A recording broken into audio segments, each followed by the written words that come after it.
Do you have your first aid kit on standby?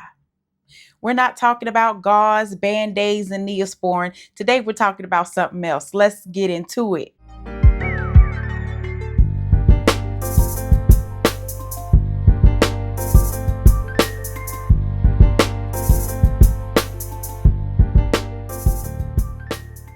Peace and love. I hope that you are healthy, happy, and in good spirits. I am Coach Latasha, self-revival and master spirit coach. I empower survivors of domestic abuse and sexual trauma by teaching you how to get out of survival mode and stepping into your self-led, self-directed life with confidence. So, what am I talking about? What type of kit am I talking about today?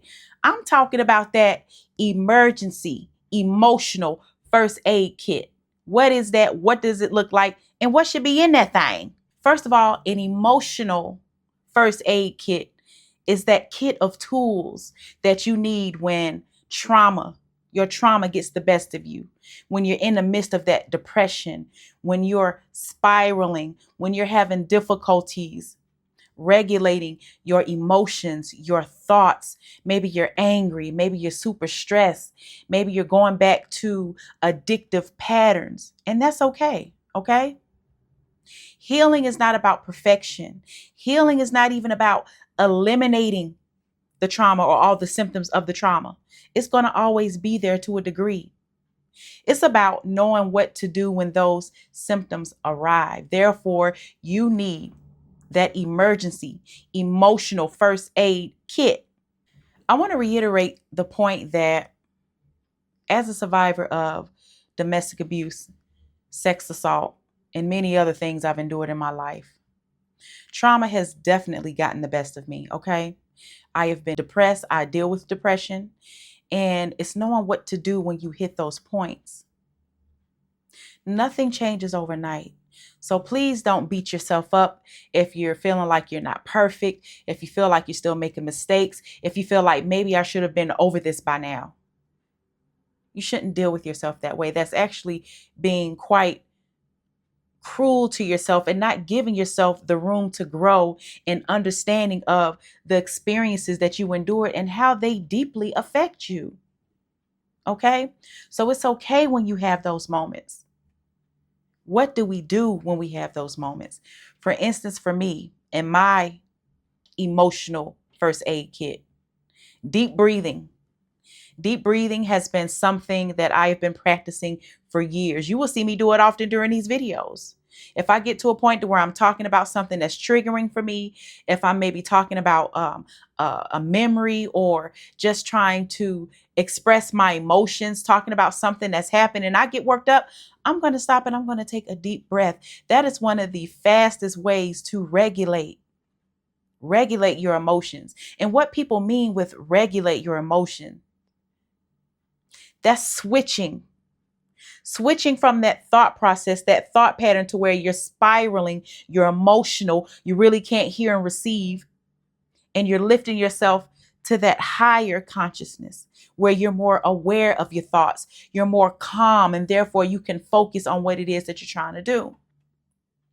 Deep breathing, okay? Hand over heart.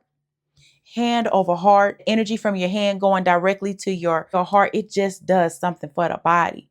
It will automatically calm you and make you feel relaxed. So that's one of my things. That's the thing about this emotional toolkit.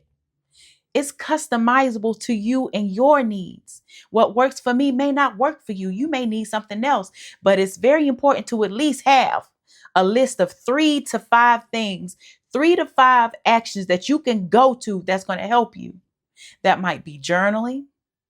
That might be getting outside in nature. That might be taking a bath. That might be taking a walk. It might be dancing. I love to dance. That's one of my things.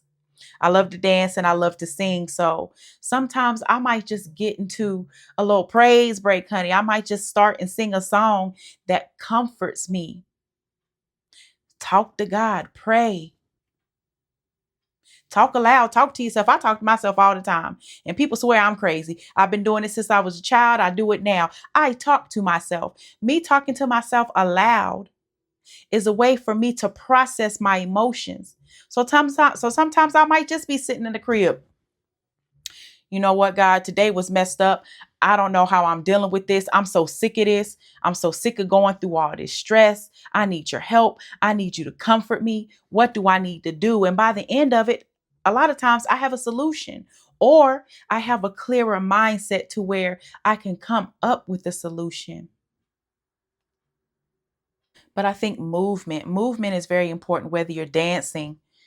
Now, sometimes you might have to, you might have to punch or hit something. Pause. I'm not talking about hitting your neighbor or being a menace or a tyrant. I'm talking about being in a controlled space, punching something that is soft, an inanimate object, a bed, a pillow, something that allows you to relieve stress without hurting yourself or anyone else. Let's not be ridiculous. I do it all the time. Okay. I like to practice unconventional methods of healing. I like to experiment with different things for me. And it just depends on my level of frustration, my level of anger, my level of aggression that's within me as to what it is that I do. Make sure whatever you do, you are doing it in a safe space and that you're not beating yourself up about it. What is the importance of having that emergency emotional first aid kit? It stops the spiraling in its tracks. When you have episodes, when you have bouts of depression, when you just feel defeated by your circumstances, when you're frustrated with yourself, it's going to be those tools that you run to that's going to make it a little less painful. They're going to go by a little more quickly. They're going to really help you to have understanding and compassion towards yourself and understand that you've endured a lot. It's not going to change overnight. But what will change is with you doing these things consistently, you'll start to notice that certain things won't have such an emotional effect on you. You'll start to notice your triggers. Because when you've endured abuse, you tend to have a lot of them, okay? I have a lot of triggers. I have a lot of pet peeves. And I really have to keep it under control. Running to that toolkit helps me do so. It gives me the power back and not give it to someone else, not give it away by letting someone else upset us, or not by hurting ourselves, inflicting more pain on ourselves by being stuck in these bouts of depression and emotional spiraling. So let me know, what are some of the things that you have in your emotional toolkit? Do you have one? It's very necessary. It's very necessary to have those go-to things that you do to comfort, to soothe yourself. And if you need help with some of those things, if you want me to talk more in depth about those things, let me know. I'll be happy to, okay? Like, share, comment, subscribe if you've learned something today, if you enjoyed this today, and I will talk to you soon.